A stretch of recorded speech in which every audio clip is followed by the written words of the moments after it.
Everyone. क्या आपको पता है भारत और दूसरे कई देश जनसंख्या विस्फोट की स्थिति में आ चुके हैं। तो टी आर माल्थस पहले अर्थशास्त्री थे जिन्होंने जनसंख्या की समस्याओं को बड़े ही गौर से देखा, उनका वैज्ञानिक विश्लेषण किया।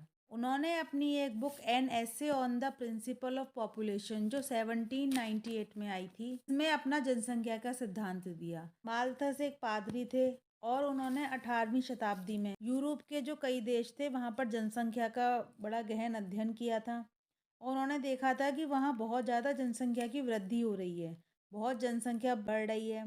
तो उन्होंने बताया था कि समाज जनसंख्या वृद्धि के कैसे जाल में फंसता जा रहा है, जहाँ से निकलना तो दूर, मनुष्य की जो प्रजनन प्रवृत्ति है उसे ऐसे भंवर में ले जा रही है जहाँ उसका अस्तित्व ही खतरे में पड़ जाएगा। देखिए इनकी एजम्पशंस क्या क्या हैं।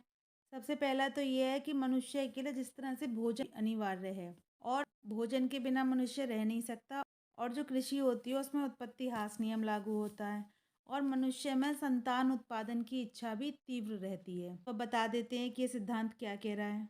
देखिए सबसे पहला है जनसंख्या वृद्धि दर। ये कहते हैं कि अगर जनसंख्या पे कोई कंट्रोल ना किया जाए तो ये खाद्य जो पूर्ति होती है उसकी तुलना में बहुत तेजी से बढ़ती है और प्रत्येक 25 वर्ष बाद पहले से दुगनी हो जाती है।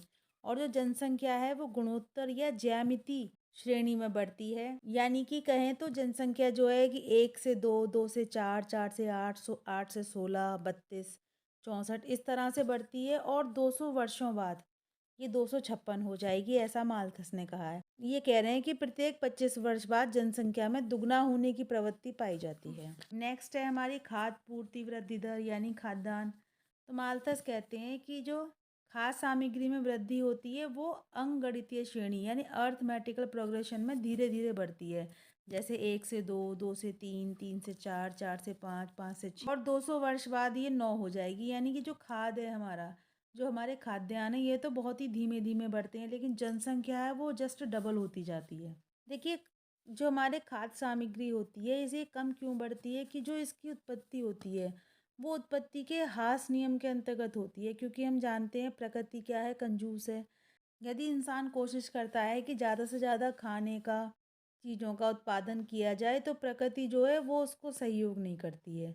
और मतलब जैसे जैसे भूमि पर पूंजी और श्रम की अधिक मात्राओं का हम प्रयोग करते हैं तो उत्पादन तो बढ़ता है, लेकिन बढ़ता है ह्रासमान नियम के अंतर्गत, यानी कि उत्पत्ति ह्रास नियम लगता रहता है, जिससे कि वृद्धि जो बढ़ती तो है लेकिन ये कम होती है, घटती दर पर होती है। इस प्रकार से खाद्यान्न और जनसंख्या वृद्धि में एक प्रकार की दौड़ लगती है, लेकिन जो खाद्यान्न है वो पीछे रह जाते हैं और जनसंख्या वृद्धि आगे निकल जाती है। और इसी असंतुलन के कारण क्या होता है, जनसंख्या को हम नहीं पाल सकते, हम ठीक से भरण पोषण नहीं कर सकते, इसीलिए जो भी बहुत सारी परेशानियां हैं वो आने लगती हैं।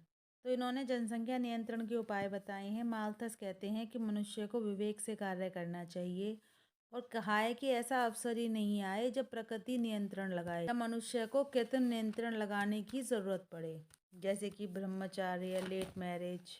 माल्थस ये भी कहते हैं कि अगर मनुष्य खुद ही अपने आप पे कंट्रोल नहीं करता, खुद ही जनसंख्या को कम नहीं करता, तो प्रकृति फिर अपना विकराल रूप दिखाती है, जैसे कि अकाल हो गए, महामारी हो गए, बाढ़, भूकंप, युद्ध और कई मतलब अन्य प्राकृतिक विपत्ति आती हैं, जिससे कि मानवीय जीवन की मतलब बहुत ज़्यादा क्षति होती है और जिससे फिर से जो हमारा खाद्यान्न है और जनसंख्या है उसमें बैलेंस हो जाता है। और ये भी कह रहे हैं कि प्रकृति इन प्रतिबंधों को जब ही लागू करती है जब मनुष्य खुद अपने आप कंट्रोल नहीं करता।